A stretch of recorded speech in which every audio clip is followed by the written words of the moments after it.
Thompson. Today I'm going to be talking to you about U.S. territories. Did you know that the U.S. has 16 territories, with only 5 being inhabited by people?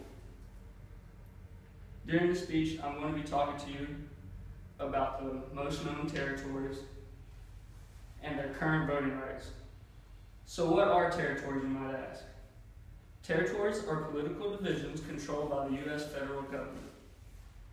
Since independence, the United States has always had territories. Today, the states known as North and South Dakota came from the Dakota Territory. States Wisconsin, Minnesota, and Illinois came from the Northwestern Territory. And in the 20th century alone, Oklahoma, New Mexico, Arizona, Hawaii, and Alaska have also made a jump into statehood. There are 2 classifications of territories. The first is organized and unorganized.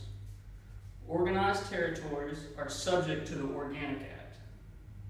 Of the 5 inhabited territories, 4 are organized territories: Puerto Rico, Virgin Islands, Guam, and the Northern Marianas Islands.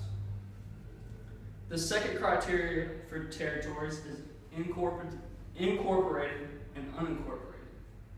Alaska and Hawaii were both incorporated territories prior to their statehood.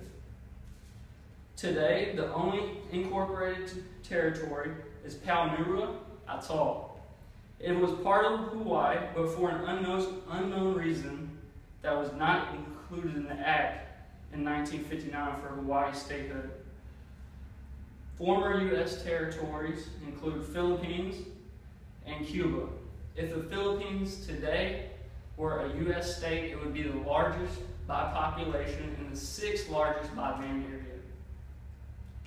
Cuba was only owned by the U.S. for 4 years. President Theodore Roosevelt made it to where Cuba was granted independence in 1902. Major territories include Puerto Rico. Puerto Rico is the largest of the territories, and it is larger than 21 U.S. states. Because of this, because of the population, it will most likely become a U.S. state in the next 2 decades. Guam is the 2nd largest territory, with 27% of the land area being covered by U.S. military, Air Force, and Navy bases. 1/8 of the people in Guam are actually U.S. military veterans.